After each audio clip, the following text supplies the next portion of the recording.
अपनी डेटा की दुनिया में ऐसा माना जाता है जी कि जैसा जैसा डेटा बढ़ते जाएगा, आते जाएगा, ऐड होते जाएगा, वैसे वैसे आपका जो मॉडल है वो बेटर बनते जाएगा, बढ़िया परफॉर्म करेगा और अच्छा स्कोर लाएगा। बट ज्यादातर केसेस में ऐसा होता नहीं है। मैं एक रियल लाइफ रिलेटेबल एग्जांपल के साथ आपको ये समझाने का प्रयास करता हूं। देखिए जी, कल है आपकी एग्जाम, सेमेस्टर एग्जाम, सब्जेक्ट है मशीन लर्निंग, और आप अपनी एक पुस्तिका स्टैंडर्ड टेक्स्ट बुक लेके बैठ गए हो उस एग्जाम की प्रिपरेशन करने के लिए।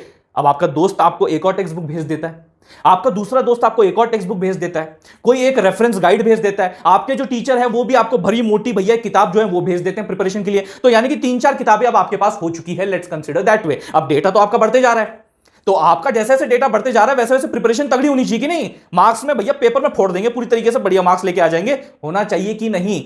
लेकिन ये जो किताबें भेजी गई हैं उनमें जो कॉन्सेप्ट्स को एक्सप्लेन किया गया है वो बिल्कुल अलग अलग डिफरेंट वे में एक्सप्लेन किया है, अलग अलग एग्जांपल लिए हैं। कई बार तो कुछ फैक्ट्स भैया एक बुक में कुछ और बताएं, एक बुक में कुछ और बताएं, वो कॉन्ट्राडिक्ट कर रहे हैं, इनकंसिस्टेंसीज हैं, बार बार इंफॉर्मेशन रिडंडेंट वे में लिखी गई है, कई बार कुछ कॉन्सेप्ट मिसिंग है।